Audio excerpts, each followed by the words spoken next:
Make your way back into the main room and take a seat so that we can begin our speaking program. Thank you.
Thank you, everyone. I'd like to cue a brief video that will start any moment, and then our next session will begin. Thank you very much.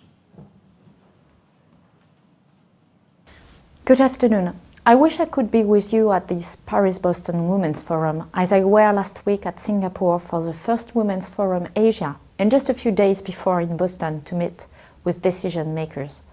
Unfortunately, it was not possible, so I'm very happy to have the opportunity to convey this message through a video. As you know, President Macron made gender equality a priority of his term. Why? There are two obvious reasons why we should push gender equality. The first reason is because we want to tackle poverty, and poverty especially affects women. In France, 70% of the population living below official poverty line are women, and mostly women trying to raise their children on their own. Throughout the world, women are likely to be the last to eat, the last to access healthcare, and are routinely trapped in time-consuming, unpaid domestic tasks. The second obvious reason is that women are the most underemployed asset of our economies.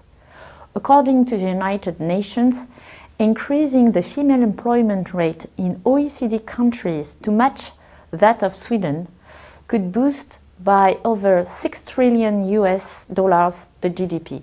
All studies tend to show that mixed governance is a source of better performance for companies and the economy. One could say there are other struggles, and that might be true. But can you think of a struggle that has an impact on half of the global population? France has made huge progress, and it is considered to be one of the leading countries on that matter by the World Bank. However, there is still a long way to go. We have more than 40% women in boards, and we have recently launched new initiatives. For instance, we have implemented an equality index in all companies to measure gender parity. If the score is not high enough, then the company will have 3 years to change or pay a penalty that may amount to 1% of the payroll. Having said that, we must face reality. Only 18% of the people inside the executive committees are women. In terms of salaries, the difference between men and women with the same position and the same experience is still almost 10% in France. If we look at the French tech, in 2018, startups led by women have raised less than 7% of total equity funds. And what's even more concerning, 30 years ago, 1 in 3 computer engineers was a woman. They are less than 15% now. Are we sure we want to code our future with male gender stereotypes? Conclusion, we need action. I know you are about to share inspiring moments, but at the end of the day, what will matter, what will make the difference is our ability to take actions for women's economic emancipation at our scale, in our homes, at our offices. It's time to stand up for women in every company and in every country.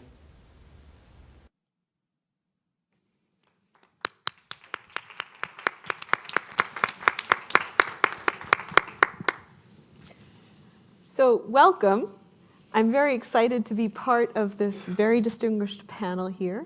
My name is Lakshmi Ramarajan. I am a professor of organizational behavior at the Harvard Business School, and much of my work is on identity, with gender being a particular focus. And I'm just going to quickly introduce our panelists. Feel free to jump in and expand upon this introduction as you speak. And what I'd like to do is maybe break up we've talked about this before, but break up our agenda into about the first 20 or 25 minutes talking about women in business, the next 20 or 25 minutes talking about women in entrepreneurship. Feel free to jump into both parts of the discussion, and then we'll have a broader discussion with the audience. Sound good? Okay, so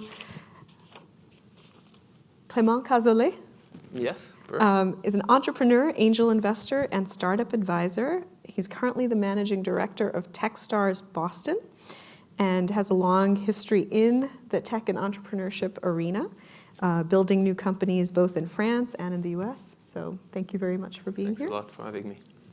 Robin Ely is the Diane Durge Wilson Professor of Business Administration at Harvard Business School and has studied for many years race and gender relations in organizations, and has a very important part of her research, tries to work with companies and has worked with many companies over the years, accelerating the advancement of women and creating equity in these organizations. So. Zara Nanu. Dr. Zara Nanu is a co-founder and CEO of Gapsquare, an organization that uses machine learning to specifically understand the organization's gender pay gap and trying to flag opportunities to close those. So thank you very much for working on this very important issue, and has also done a lot of work internationally as well, so thank you. And we have Vanina Laurent-Ledru, healthcare leader with a demonstrated track record in bringing innovation to patients. She's currently the Vice President of Global Affairs, Specialty Care at Sanofi. Mm-hmm. And you have taken on, as part of your own agenda, creating gender inequality and leading some of the charge within the company. And so thank you very much, all of you, for being here. Thank you. So speaking broadly about gender inequality in business and in the workplace, I thought we could start with perhaps a quick take on your view of the key current challenges from your perspective, either in your own personal organizations or organizations you work with, or from a research standpoint, however you want to tackle it. What are the key, maybe big one or two challenges or issues that you want to draw our attention to? Because as you heard, it is a huge topic. Yeah. So, well, maybe I can start. And first of all, I want to thank the organizers for having me here. The topic that we are discussing today is not only dear to my heart, but has been top of my mind ever since I started working. I started working as a lawyer, and unfortunately quickly realized that there was no glass ceiling. In my mind, there was a glass cage. And I call it a glass cage because it was not about policy. I think policies were already pretty much in place when I started working, but it was really about culture. It was really about mindset. It was really about how you were perceived. And so working first in this very competitive law firm, and then joining the United Nations, then joining industry, I also quickly realized another thing, which is that when you're a woman in business, it's all about this power of collaborations that all the panels talked about. And what I mean by this is that your career is never going to be linear. It's going to be based on opportunities, people, and topics that you want to embrace beyond your day job. So that's what brings me here. And in terms of the question that you're asking, I come here on behalf of Sanofi.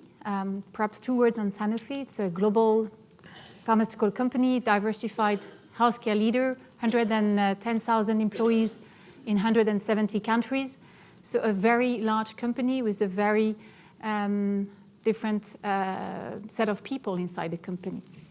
And yet, this company is about bringing medicines to patients everywhere in the world. So our mission is really resting on innovation.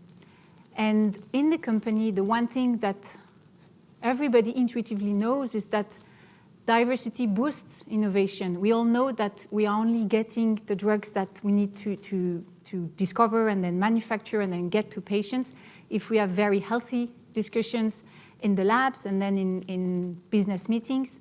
But the figures that we have in our industry are appalling. And just to give you two stats, only 10% of top management positions are held by women in the pharmaceutical industry, and only 16% of the C-suite, it's 10% C-suite and 16% broader management positions. So you see we are starting from a very, very low basis.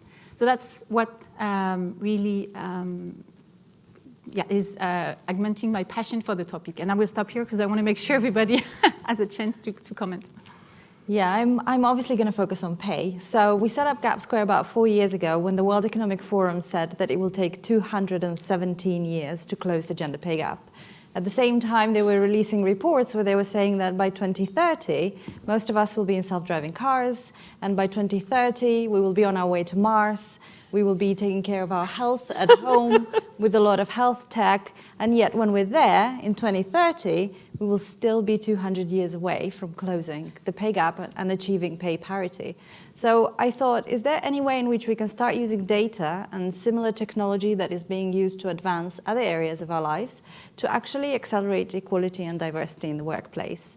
And we quite quickly started developing a cloud-based software as a service that companies can use all over the world to get a better understanding of their pay gaps, the reasons they have those gaps, and what data-driven decisions they can take to narrow those gaps faster. And there are actually a few key trends that we're seeing emerge through our aggregated data that I'd love to share. One of them is flexible work is something that helps close the gender pay gap. And although there's a lot of companies around the world talking about flexible jobs and flexible work, once you look at the data, flexibility actually stops at a certain grade and becomes not something people take up once they get past that grade to go up in more senior roles. Another key thing that we're noticing is that recruitment is still done in a very old-fashioned way. So we still use CVs to try and understand what people would be better for what jobs. And for instance, when I applied for my first job 20 years ago, at age 5, obviously, I used a CV to apply for my job, and I had to talk about previous skills and previous little jobs that I've done and see how they match to the new job that I'm applying for.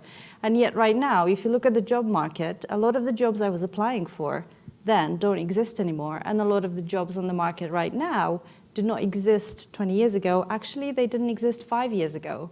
So the CV, however, still perpetuates that kind of historical progression through certain careers, and it creates similar progression for similar types of people.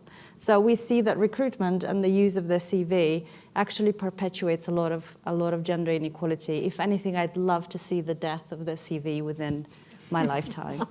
And then another thing that we really notice is occupational segregation. Occupational segregation plays a big role within companies around wage discrepancies. And we still perceive certain roles as more suitable for women and certain roles as more suitable for men. And that creates a lot of disparity in terms of the income that certain people take home because of their gender. So you have more men in data science roles that pay a lot per hour, and then more women in legal secretaries that pay around minimum wage kind of salaries. So all of these data points we're using to understand how we can help businesses create workplaces of the future where they're more productive and they bring in a lot of more diverse people together so that we can close the gender pay gap and actually help the economy step into the 21st century, so that when we are out there in our self-driving cars, we can also have pay parity. Mm-hmm. Well, I know we talked about trying to get a little bit of debate going on among us to make it more interesting, but I have to say, I really agree and find the perspective that you're sharing very similar to my own, although mine comes from a different place. So as an academic, as Lakshmi said, I have spent my career doing research in organizations, and I do field work, so I'm actually in organizations, and very often my opportunities for collecting data come from companies that come to me with a kind of the classic problem, which is, we're hiring, we've been hiring for a long time now, men and women at parity and high proportions of US people of color. So when I talk about race, I'll be mostly talking about the dynamics within this country. So the entry professional levels are looking sort of great. It's quite diverse, these groups. But of course, when you look, 10 years later in the organization, so the pipeline is there, but for a variety of reasons, people who are getting promoted into the senior ranks of organizations are still looking pretty much white and male, and so that's the problem they come to me with. So I've had lots of opportunities to test out my developing theories about how to address this problem. And I have to say, my conclusion for quite a long time has been that the problem is the culture of an organization, and this is what you were saying, Vanina, and in many ways, the particular examples you gave about the CV, for example, right? So this is just a cultural artifact, and this is how we evaluate people, and this is the norm, this is how it's done, and people can't really think of any other way to do it, and there isn't anything about asking for a CV in and of itself that would, everybody's being asked, so there's no kind of bias there. The problem is that there's probably something systematic about how CVs show up and what gets put on CVs and what gets valued that might, change or, produce a sort of disproportionate number of people getting into these in particular, these more senior roles. So, I don't exactly know how it works, but I can kind of imagine. But just as an example, so just many of the ways that that organizations run, just the norms of organizations, and these grow up within industries, but also specifically within organizations. So organizations have their own kind of culture and way of doing things, and careers unfold in different ways in different organizations. And so what I've found is that it's kind of fairly idiosyncratic to each organization how it is that inequality gets produced. And you can look across organizations and say things like, oh, it's culture. But when you actually look specifically at what to do about it, this is what companies want to know. What can I do about it? And they want to know, what are the best practices? It's like, well, I don't know what the best practice is for your organization because I don't exactly know what the practice is in your organization. I don't know how things are unfolding. And so my sense is that each organization really needs to undertake its own assessment of, how do things unfold here? How does the culture actually work? And then what are the patterns that get produced around inequality as a result of these cultural practices that, again, may not be being applied differently to different people, but just the way that the practice is defined already or carried out already is landing on people in a systematically different way. And I'd be happy to give an example. Many of them come to mind for anybody who's interested. But anyway, so I think to your question, what the biggest barriers, just broadly speaking, culture, organizations, and the way they run. And I would say the second biggest barrier that I see is that leaders do not understand this. They are, for the most part, looking for that best practice, that technical off-the-shelf fix, and I think they're just looking in the wrong place. Awesome. So I have to apologize. I won't create a debate because I agree with everything that was before. I'll bring another perspective. So on the key challenges, so the perspective I'll bring is in technology, so which is like women in business in technology, which is Zara. And everything I shared, for lack of being more explicit, is like coming from a white cisgender heterosexual man that is a feminist and ambassador, but that can only evangelize for a lot of these topics. So in the investment world, what I see for women in business is actually an overall, to sum up and be additive to everything that was discussed, is sourcing. Mm-hmm. So sourcing of talent, sourcing of investment opportunity. Diversity and inclusion often come as an afterthought. we just made the past 12 investments we made were all led by white male people from MIT and Harvard. And what could we do about it? Well, the result is having that discussion after the fact hasn't been helpful in the tech ecosystem. Or same thing for, our first 10 employees are white engineers. So what do we do about it? And that is actually lead to a continuous reproduction of the network. A lot of the investors, a lot of the founders are white male. And there is a natural reproduction, to your point, on the culture is, even if this is top of mind, unless some explicit actions are made on the part of sourcing, being clear that no decision will be made until we have a pipeline and access to capital that is beyond the immediate network that people will have fostered. That's the main challenge in tech right now. And Clément, sorry for interrupting you, but quick question that comes to my mind in terms of sourcing, and I don't want to replace the moderator. Sure, go. This is meant to be. Don't you think that the talent is out there, and it's not so much about the sourcing, but about the awareness of the talent out there? Because that's always the excuse, and maybe I'm not trying to create false debate, but that's always the thing that comes when people are saying, well, we don't have the women out there, so we need to actually create them, and then we'll source them, and then things will get better. But it's more about awareness of the networks that you are talking about. So we're putting a different word on the same problem, which is like, because there is an inherent reproduction of the network, like most of my friends happen to be white cisgender male. And that's a natural production of the ecosystem I've been involved into. Most of the investment, the opportunities that come by referral as a consequence of it, look and feel like the same as me. Okay. Most of the CEOs that I work with, CTOs that I work with, end up having their referral from their network, from their hires, that look and feel the same in terms of socio-economical background. And you have this reproduction. So yes, it's access to other network. Okay. And in tech, actually, because there is a pressure for hiring fast, investing fast. There is this constant pressure to get to this self-driving in 2030. We end up actually not taking enough time to access this other pool of capital. And in the cases where it happened, there is also glass ceiling. So right now, and in the intervention before, there was a discussion about access to capital. There is a glass ceiling on Series A funding, which is this moment of capital when you raise money that is like this $10 million check. Even if there are more and more early stage investor helping at the early days, there is still a lagging capital industry for later stage capital that is actually have the same problem of this access to it. And I'm sharing that it's enabling folks in tech to access networks that are beyond their immediate referral circles. And I'm sharing that perspective from someone who, with Techstars, we're one of the largest early stage investors in the world. Today, 5% of all the Series A in the US are Techstars companies.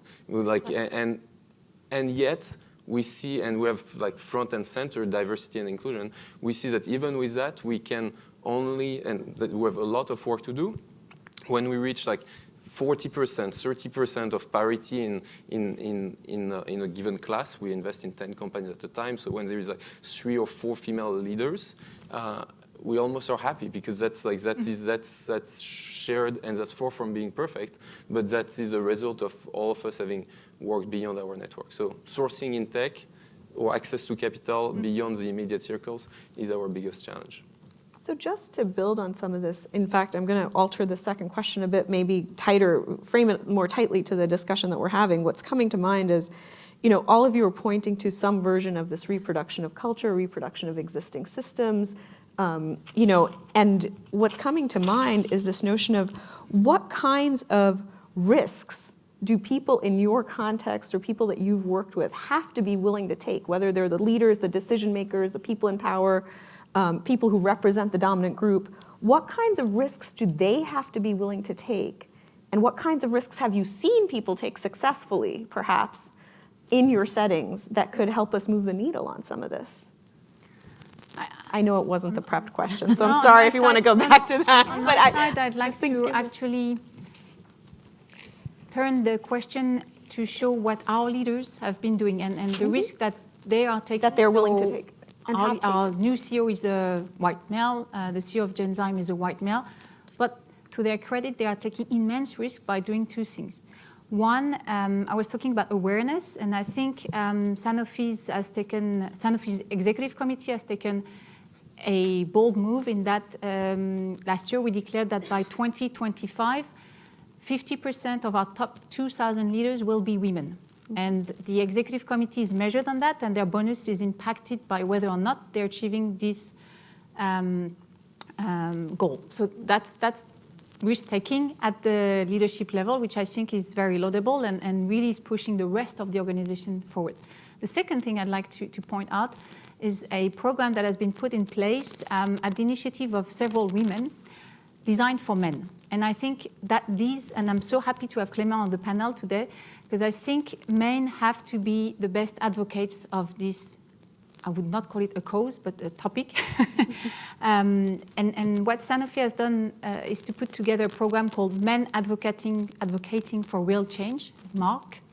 And so our MARC ambassadors are all men that are seeing that they could benefit from more diversity in their teams. They could enjoy diverse viewpoints in meeting their business challenges. And so there's this ongoing program whereby they get trained at identifying their bias, trying to recruit talents that come from different backgrounds, and simply become advocates within the company and also outside. And it has enormous success so far, in the sense that companies with whom Sanofi works now come and ask about this program. They want to reproduce it. They want best practices, so that's seen as a best practice. and that's two of the very concrete initiatives that I think are worth mentioning today. And then in terms of risk, there are plenty of others that when you're a woman in business, you take, but that's another discussion. So. Yeah, I was thinking maybe not so much, I think on either side, right, from the perspective of the women, but I think we have a sense of that. But from the perspective of whoever it is trying to change the culture, what is that? Yeah. No, it's absolutely true. And being a female CEO, I see how we tend to veer the other way, where the looking to recruit and have people around you still goes along the lines of having people who look like you, sound like you, and believe in similar things like you. So we were recruiting an intern the other day, and we interviewed someone, and the marketing manager said, we should totally hire her. And I said, why? Why do you think we should hire her? And she said, because she's just like me 2 years ago. And I said, well, this is exactly why we shouldn't hire her, because that doesn't help us diversify. So in terms of risk, I think a lot of business owners and a lot of people in the space understand that actually there are more benefits to creating diversity within a company, because with it comes more innovation, products that work for all. For instance, I don't know how many people know, like Fitbit doesn't work if you're holding a baby. So, or your iPhone is not tracking your steps if your iPhone is in the nappy bag. So there's a lot of things out there that means products are really not thought through for everyone, and creating more diversity in your work means that products will actually work better for everyone. So as an example, in going back to recruitment, it was the scariest thing I've ever had to do, but we did blind recruitment, not through CVs, but asking people to answer 5 questions, and then grading the questions not in 5 questions from one person, 5 questions from one person, 5 questions from one, but scoring questions number 1 for everyone, and then questions number 2 for everyone, and doing that to all 5 questions. And then you compile the scores, and then you decide who you invite to the interview, and only when they come to the interview do you get a chance to say their gender, ethnic background, age, or anything else around that. And although I like to consider myself a very open-minded person, it was the most difficult thing I've ever had to do, and it was really stressful. But nonetheless, we did it because we thought we would be hypocrites in terms of trying as a company advocating for businesses to look at recruitment differently in order to identify top talent, but then continuing on the same path ourselves. So I think it's just fear of the unknown of what's going to happen, and it being out of your hands a little bit. Another issue that keeps coming up is taking on board people who for culture fit. And I think that sometimes people use that to justify why they recruit similar people to themselves, because we want a culture. We're looking for a cultural fit. But actually, you need people who will disrupt culture. Otherwise, we don't innovate anymore. That's great. So I want to come and collect the data that you're collecting and analyze it. I would love to see systematically how you're doing that process. It's a very cool, and I can really sort of see why that might produce a different set of people coming in to interview. So I love that. I think if I think about just the work I'm doing right now, which is my most concentrated work is a long-term study of a global law firm that came to me with this problem I mentioned earlier, and has really taken the risk, quite frankly, of entering into a process of learning how to do culture change. Because my most recent, I think, insight about this is that if the leadership isn't equipped to undertake culture change, then it's going to be very hard for the culture to change. And so I've been doing a lot of work with the partners of this law firm. And I don't know, are there lawyers, any lawyers here? Well, lawyers are trained to be lawyers, not leaders. And what I've learned is that many of the kind of instincts that lawyers are trained to have are kind of the opposite of what you need in order to be a leader. It's great for lawyering, but not so great for leading. For example, being critical and micromanaging and very perfectionistic, and all these things that are important for clients. But at any rate, so what I've seen in terms of the risks that these guys, and they're mostly guys, are taking in the course of this leadership development work is to really identify what makes it hard for them to, in a sense, do the right thing. So I'll just give you an example. And I'm working with Lisa Leahy on this. Anybody who knows the immunity to change framework, you'll recognize some of this. But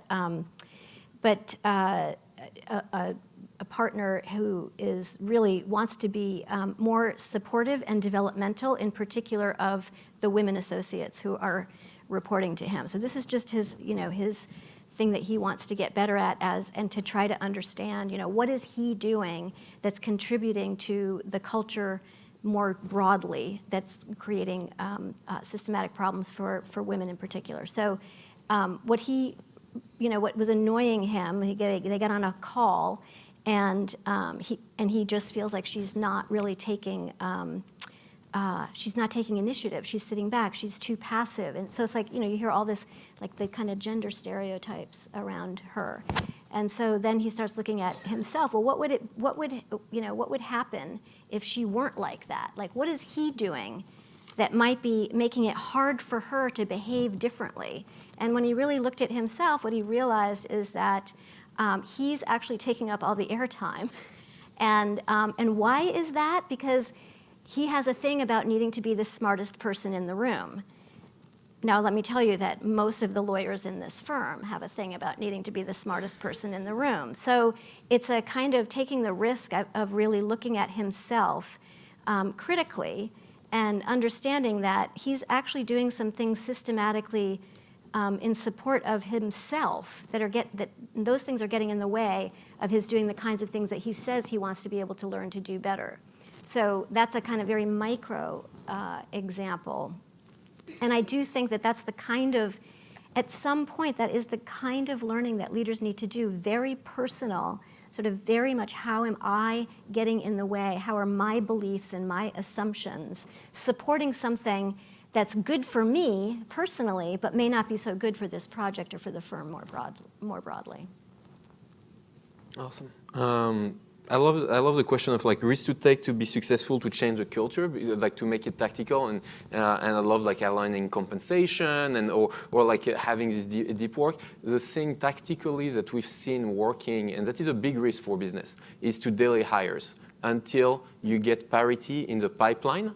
Like I haven't seen quota actually working. I've seen actually quota being detrimental to internal culture, because then there is a discussion, hey, you need one more foreigner, so I'm here because I have a strong accent. You need a female leader on the board. That means you're here because, and that creates in a transition of culture, it becomes toxic. However, delaying hire in terms of risk, delaying hires until the pipeline is at parity has been something that I've seen extremely successful in order to initiate cultural change, because that is actually forcing everybody to be outside of their immediate sphere, to be like, we need to actually consider more people of colors, consider more female leaders or individual contributors joining us, and adding that buffer, regardless how painful that is, to have that pipeline. So diversity is not an afterthought at the moment of the selection, but is at the top of the pipeline, has been the tactical insight that I've seen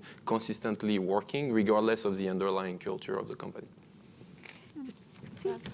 Do you have questions for each other, actually? Actually, on tactics, perhaps a question for all of us, because and everybody in the room, the question is about work-life balance.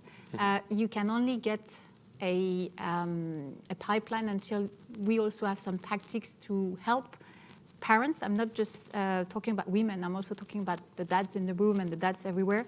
But really, that is one of the biggest hurdles that we as a company, all companies in the sector, every company probably in Fortune 500 are battling with.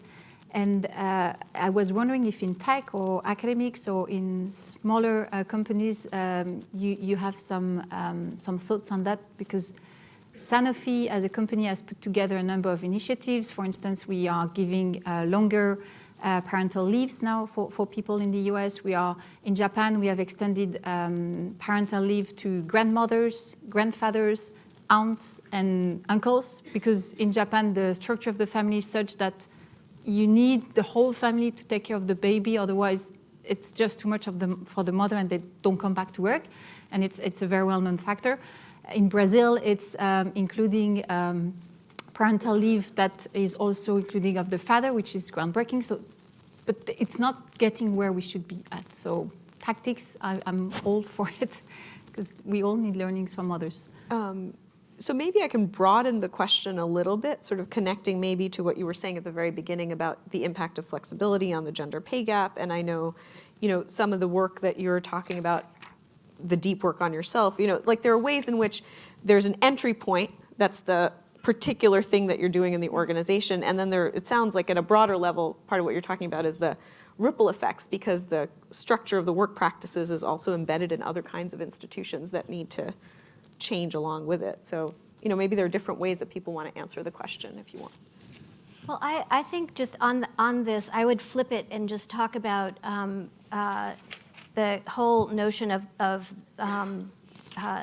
the belief that workers need to be available, in particular professionals need to be available 24/7. So this is a very strong belief an assumption in professional services, for example, because the client is demanding. And that's always the excuse. Well, we can't really have work-life balance because we have to be available 24/7. And I would seriously question that, because I've been close enough to these organizations to know that there's a lot of wasted time. There's a lot of perfectionism that is in service of not the client, but some other dynamic that's happening usually in the team. It's, people, again, a lot of it comes down to ego. It's like needing to prove how smart they are, needing to prove how committed they are, needing to tough it out more than the next guy. And that's what's driving the norm of needing to be available 24/7. And I'd just like to see some reality check on that. I actually don't think people do need to be available 24/7, and I think that clients would calm down a lot if you weren't available 24/7. And where I see, for example, lawyers, partners, not working their teams to death, it's because they manage the anxiety of their client, as opposed to absorbing the anxiety and then pushing it on down into the team. That's just not helpful for anybody, and it doesn't actually produce a better product. So having the wherewithal to be able to manage the client's anxiety, no, you don't need to have that tomorrow morning. We will get it to you by next week. It's going to be just fine. Sometimes you do need to get it to them by the morning, and there are deadlines on some of these things. But I do think there's this whole norm of needing to be available, and I would love to see that questioned. And I think when we question that, that's the underlying thing, that creates the problem of having work-life balance.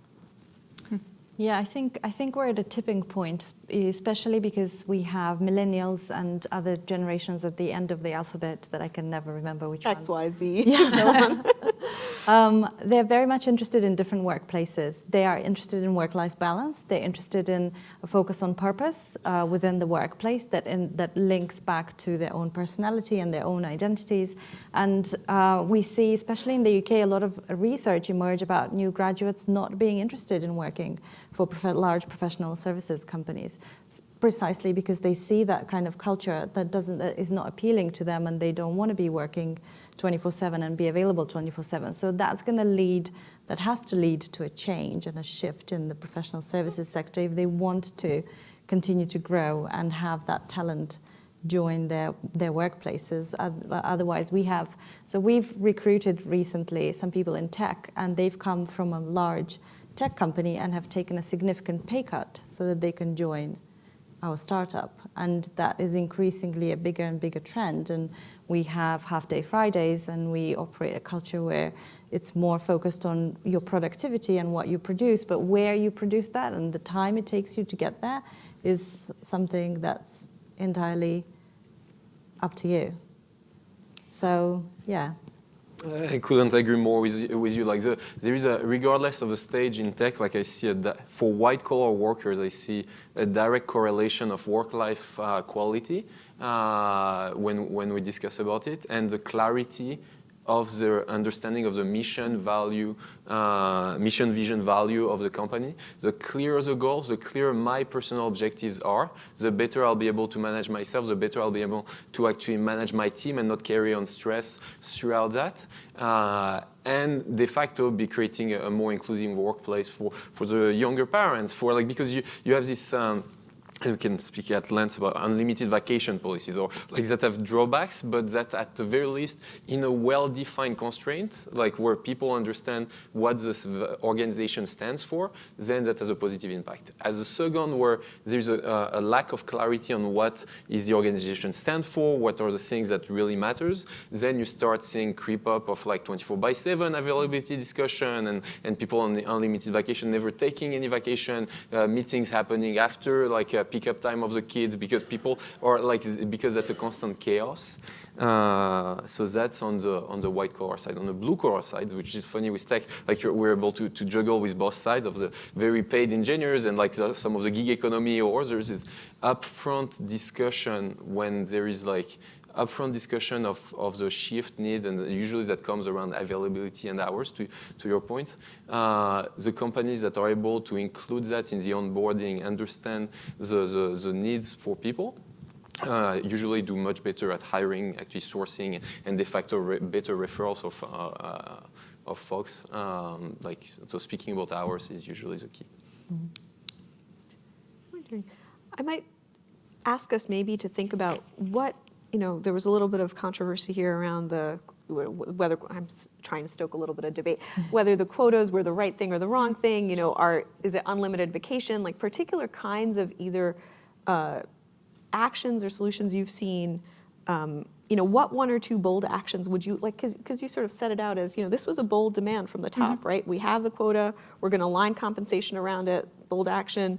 You were sort of saying, well, maybe that works, maybe that doesn't, maybe there are things that need to be taken into account. What kind of one or two bold actions would you like to see the organizations you work with really take and sort of Can I try to be very controversial? Because on the quota piece, I think I'm yet to find one single example where this hasn't had a toxic impact on the organization. If that was built, just to put the framework, as an after-the-fact discussion. Hey, we need parity on the board. We need that position to be filled up by a woman executive or a person of color because we lack diversity so far.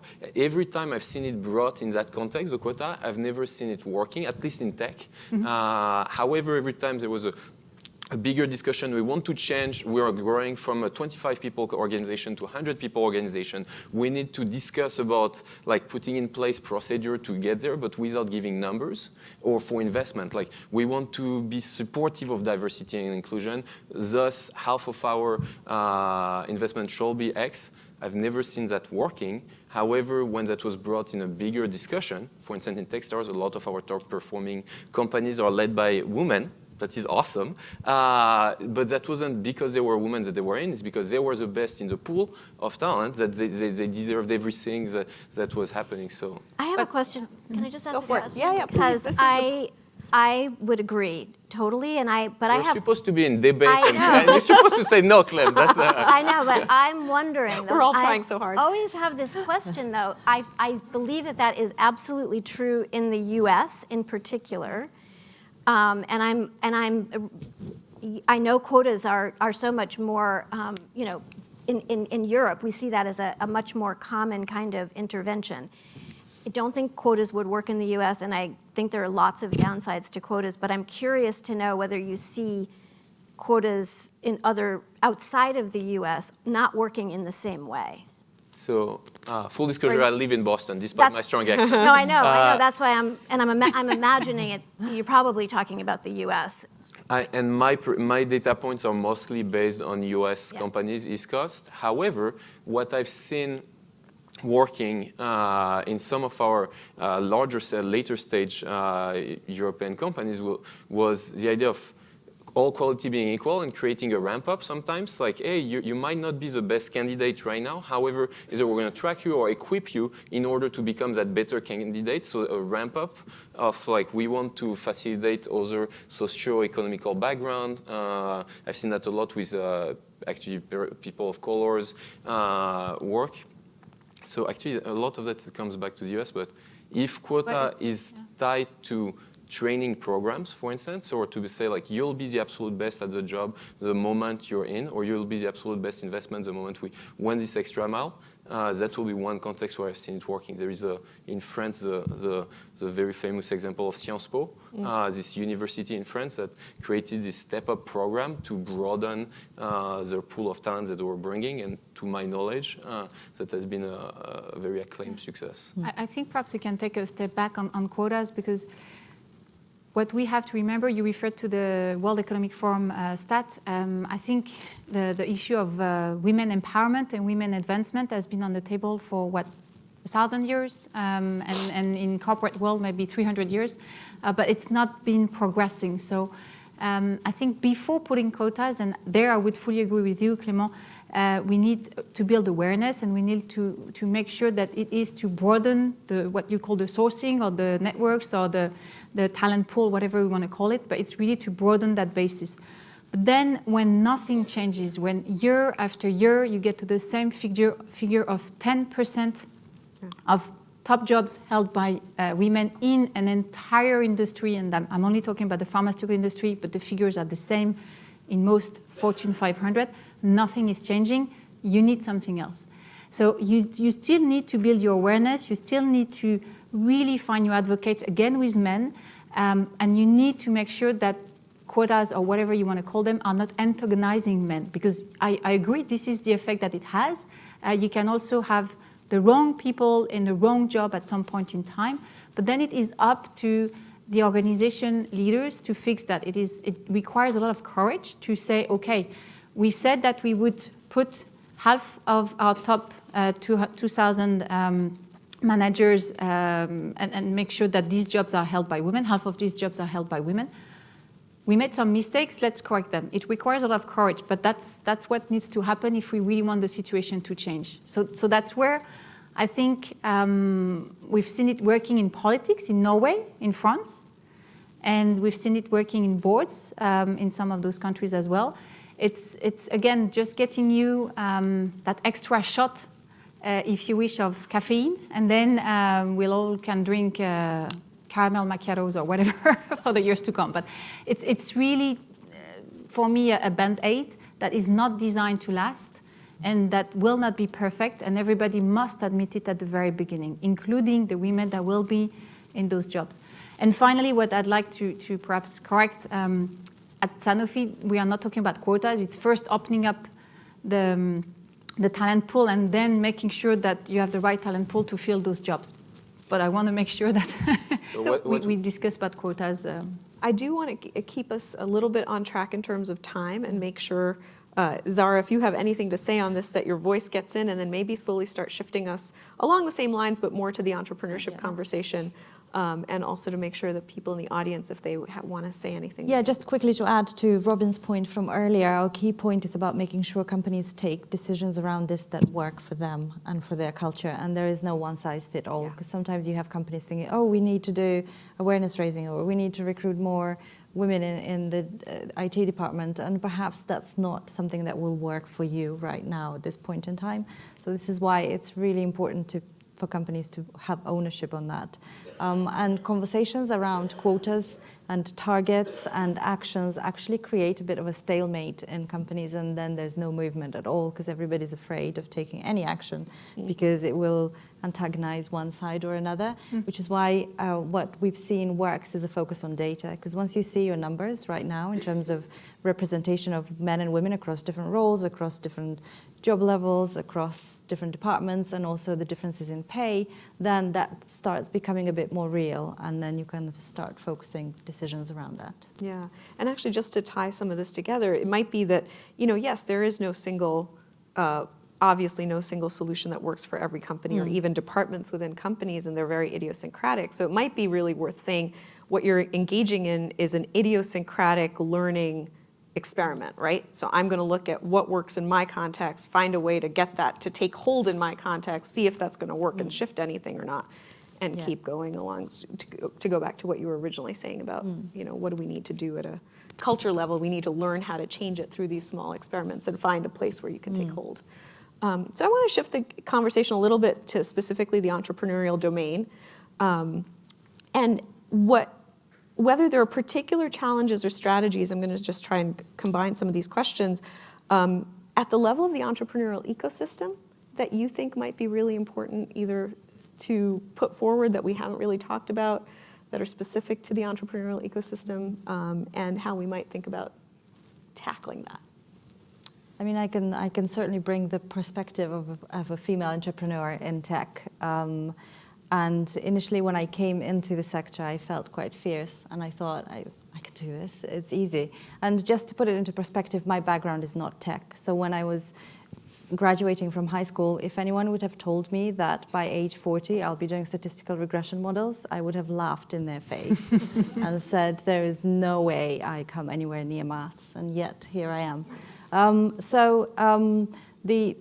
think the key challenge that I found throughout running a tech company and being an entrepreneur that I'd like to focus on is fundraising and raising money from venture capital or from angel investors. That has been the biggest challenge throughout 4 years of running the company. And in fact, one of the reasons we've bootstrapped and have now gotten into a place of profitability and generating revenue and still owning 100% of the company. But just to put it into perspective, last year British Business Bank did a research in the UK to look at venture capital money that went into tech company, and to every £1 that was invested in the UK last year, less than 1p went to female-founded businesses, and 17p went to mixed teams, and only 80-something% went to all male teams. Well, not only. No. Like a staggering, that's a staggering, yes. 82p went to all male teams. Is it 3% of VC that goes to female entrepreneurs overall to complement the British studies? Yeah. So I've tried to fundraise over 4 years, and the experiences have differed from the fact that I was pitching to a group of angel investors in London with a beautiful view like this. You look out, it's the skyline, it's beautiful, it's a sunny day. And then this person comes up to me and says, oh, you must be really used to this view. And I thought, why, it's the first time I'm here, why am I used to this view? But I was trying to focus on the fact that I'm going to have to pitch in a few minutes. And then he looked at me and said, is the wine available? Would you be able to bring it out? And that's when I realized that actually they think I'm there to serve the wine, which created a bit of an awkward situation when then I got up on the stage and started pitching. So Not to mention the impact, perhaps, on your pitch. Yeah. But I mean, Yeah. I would be a little undone by that.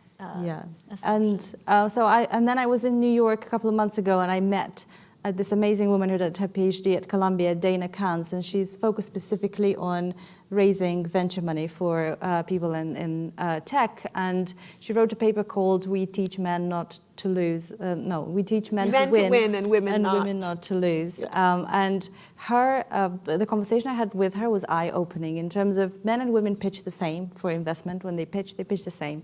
It's the same format. Everybody learns to say the same thing. In 1 minute, you talk about your purpose, how you're going to make money, how you're going to exit.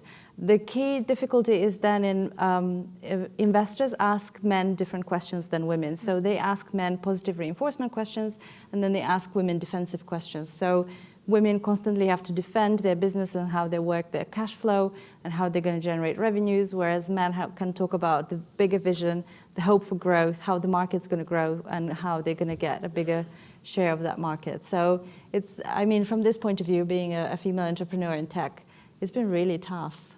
Yeah, no, I'm super sympathetic. And actually one of my colleagues, Laura Huang, who does research on gender and entrepreneurship, is also on that paper, but is doing a whole stream. There's a lot of work suggesting that these patterns of inequality are deeply reinforced in the entrepreneurial sector for many, many reasons. Yeah. So, sorry, you wanted to jump in? I mean, just to share some positive sides, in parallel, over the past 5 years, there's been a shift towards there's more and more, far from being perfect, but thesis-driven funds, and like there is much more awareness, much more discussion. And this panel is proving it to have that discussion. And so there are funds that are dedicated to fund women-led companies, or where diversity is a major component of the company, and not out of philanthropic. Back to your point on data. Data shows that diverse teams outperform on the long term because they're able to recruit better talents, because they're able to make products that works in all conditions, and so that has been a very eye-opening thing. That is a trend that we see accelerating more and more. When even LPs, like investors of investors, or considering investment in a fund, they are actually now, like we see more and more family offices caring about that, asking, or even institutional investors asking about it. Far from being perfect. The Series A funding gap and it still exists.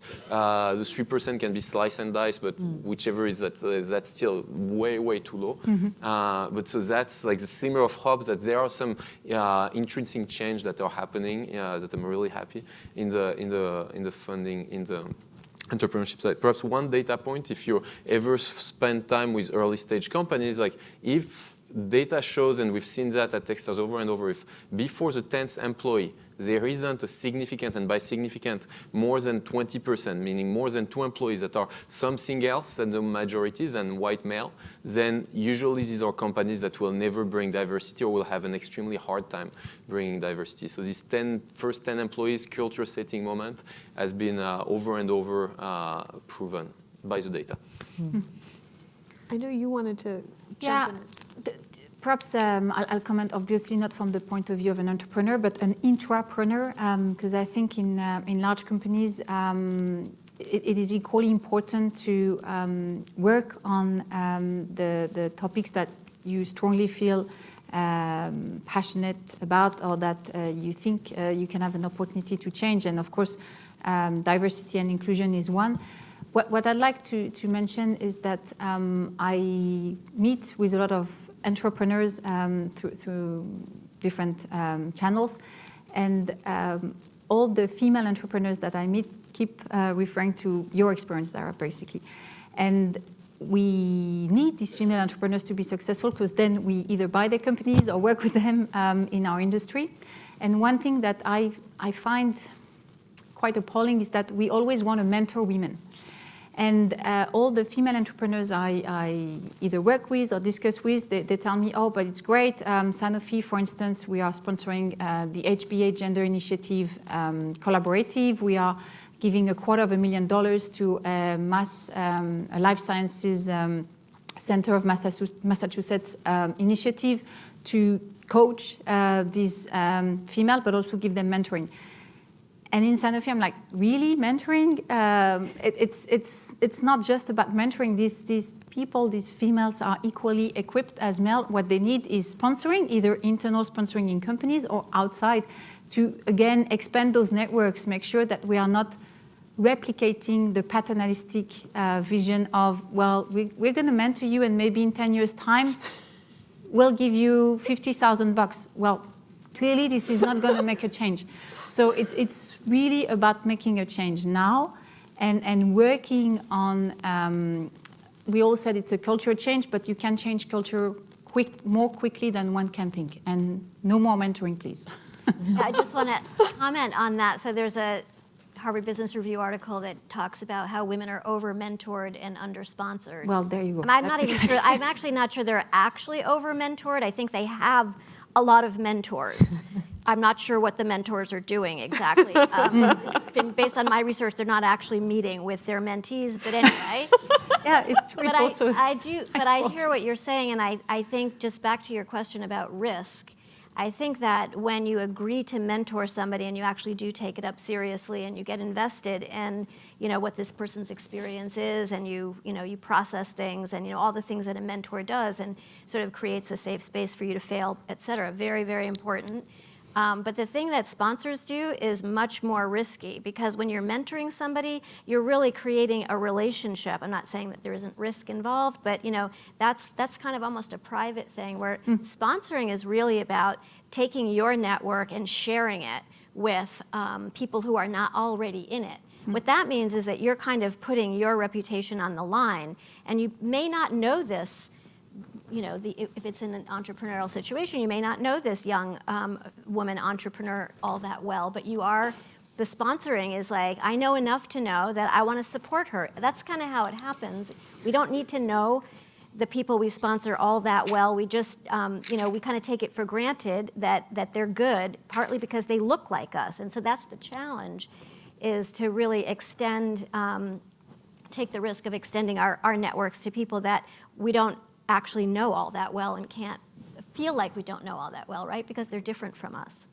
So before we get cars and Mars, we want equity in all these different ways, and what we need people to do is take really bold risks on people who are not like them, people who are the disruptors, people who put our own networks and our own relationships, our own hiring, our own discomfort on the line for some of that to change. I want to open this up to the audience. Are there burning questions, particular things you want to follow up on or contest, or put your own point of view on the table? Because I'm sure we have plenty of questions for each other, too, that we can still keep going, but yeah. These themes of culture, the themes of culture and access are crossing a lot of different sectors. I'm in higher education and university, and I'm wondering if the panelists would remark on how much of this discussion is limited to entrepreneurship or the business world, and how much of it is just an example of a general set of factors that are really the same across government, healthcare, education, and other industries. Well, I think at some level, even though I was saying every organization is idiosyncratic in the way that it produces its inequality, I think that what goes on in higher ed, that's where we live, is very similar to what I see in other companies, and in particular what I see in professional service firms, or maybe in knowledge work more generally. So the structure of professional services with a partnership and associates is very similar to the tenured and the untenured. And I think the dynamics and the cultural issues, the barriers, and the need for relationships is absolutely the same across the board. And I would venture to say that's probably just true in knowledge work broadly, regardless of how it's organized, how it's structured, that it would be true in tech. Yeah. I worked in the public sector in the United Nations before, and the issues, despite having worked for the United Nations, meaning where everybody is welcome and every viewpoint is welcome, it all came back to culture and where the seat of the agency was, interestingly. So you are very much defined by your community, your ecosystem, your geographic location, your roots, in essence. And perhaps I'll give you a Confucius quote, which has been something that we've been working on with my team. And it says, when it's obvious that the goals cannot be adjusted, don't adjust the goals, but adjust the action steps. And I think it's very true. So it's Confucius, it's nothing new, but it's very true for this issue. And it's very true because the goals are still what we should be all reaching, but we all know that it's going to take time, and in different sectors there are different action steps that we can take. And it's up to all of us in this room and everywhere to actually find our own action steps. To your point, Robin, there are no best practices. There are just different steps that we can each take. So that's what I would say on this. Any other questions in the audience? Ooh, yeah.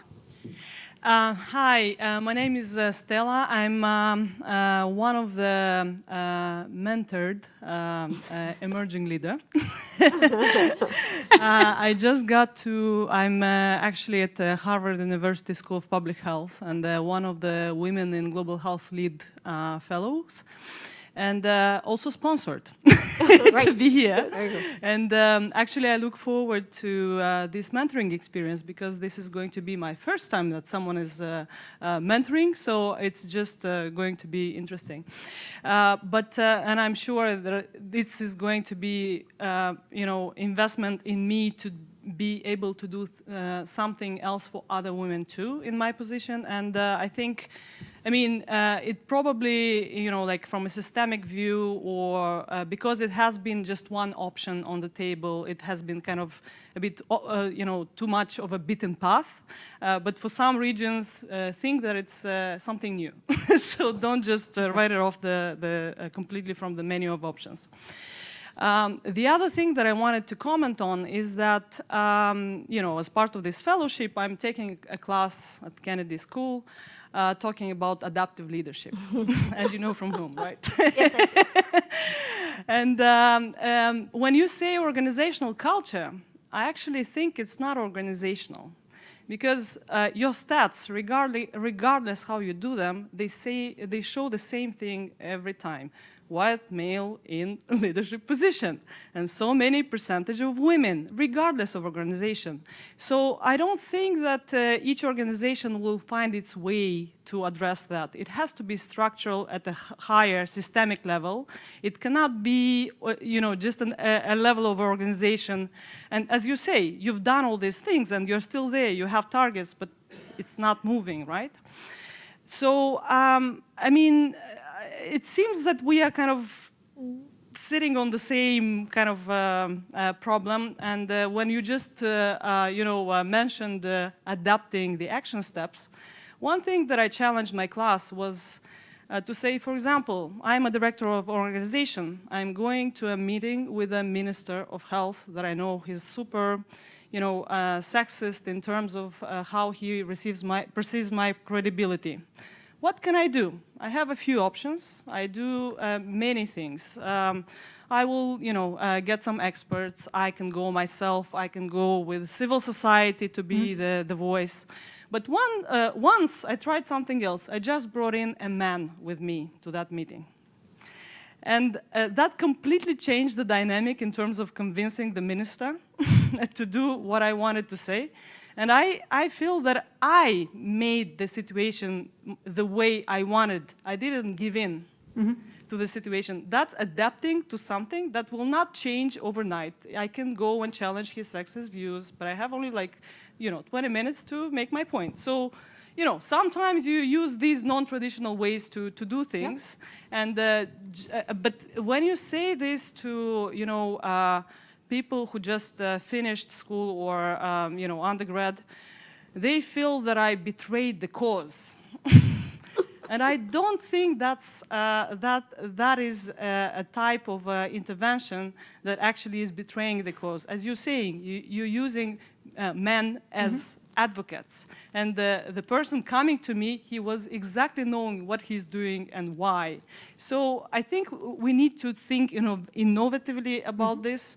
The other point I wanted to make, I heard a lot about the gender gap and the cultures of... Can I interrupt for just 1 second and sort of ask you to summarize quickly? Because I know we have one more person to get to, and then in terms of time constraints, I want to make sure we get other voices too, so that would be great. Yeah, I just wanted to say a quick comment that it feels that what the type of organizational culture you're talking as settings is kind of high-paid jobs of people who are educated in the kind of top quintiles of the society. I haven't heard much about single moms at the end of the line, the have-nots. How does that work for gender pay gap? Thank you.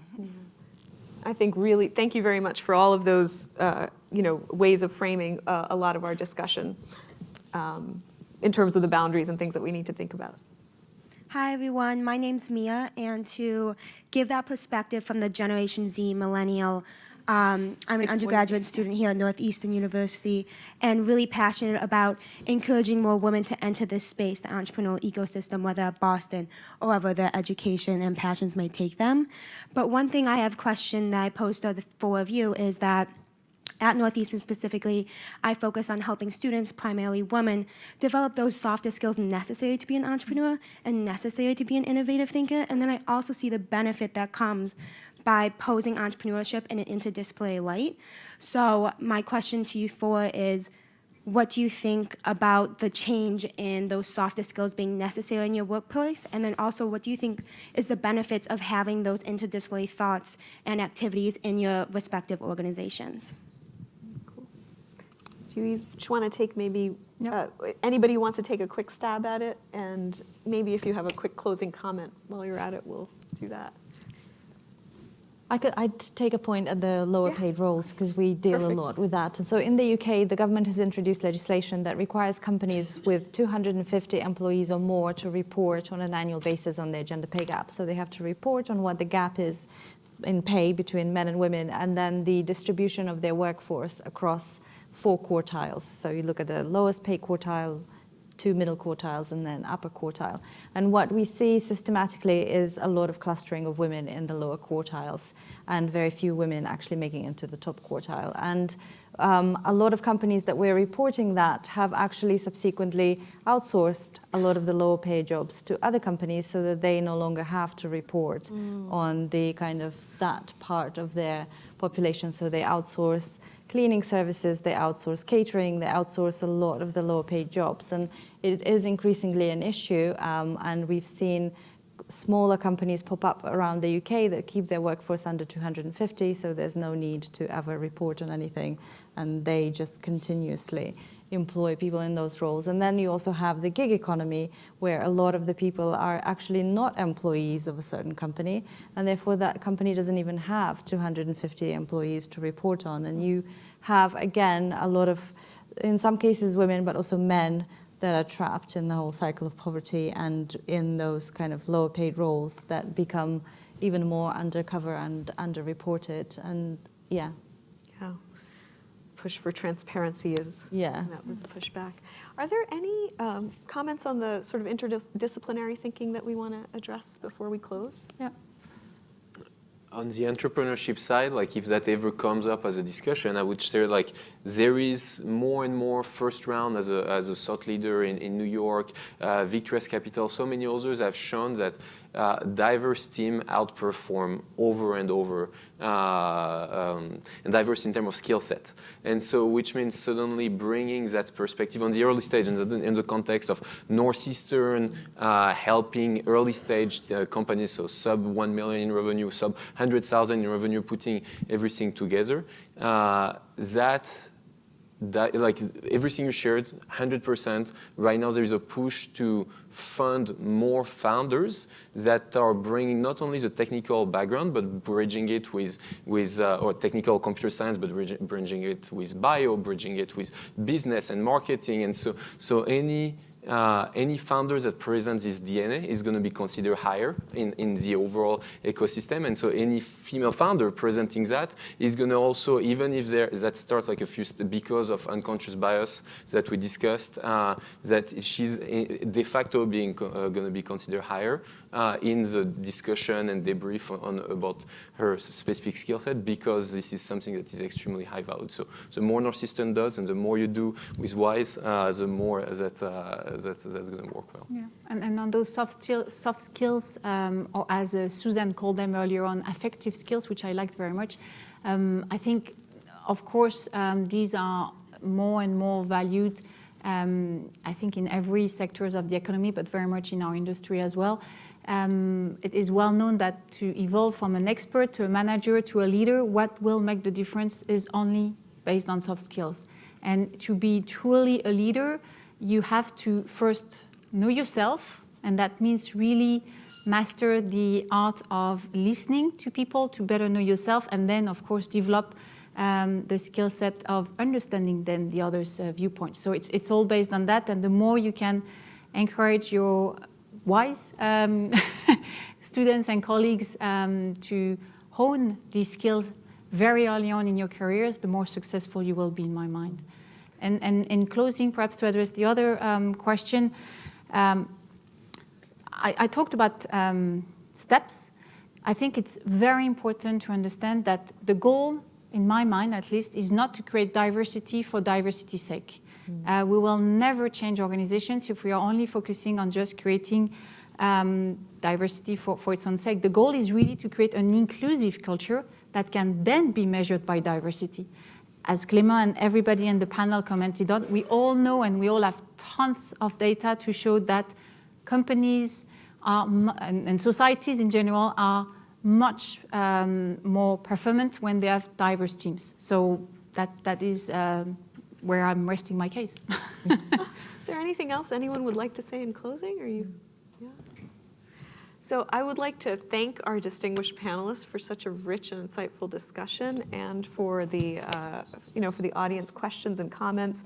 I think clearly what I'm leaving with are a set of things around this is a common problem, right? And it's a problem that we all share in many ways, to the point about across industry contexts and stuff, but it's also an organizational problem, and it's a problem that lives at the level of the individual. And so we need a very multi-layered, multi-level view to get moving on it. So thank you all very much. Thank you.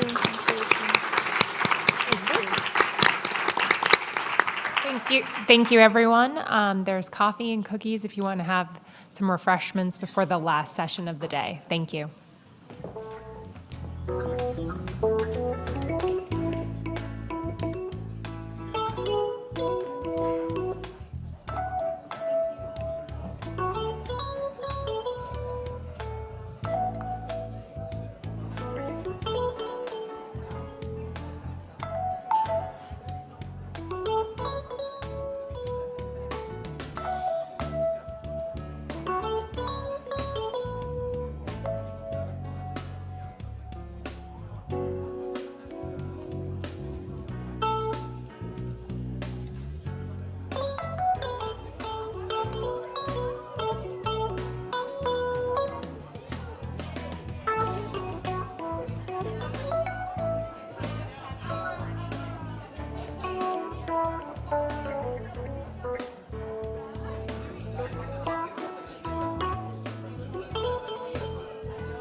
Leaving.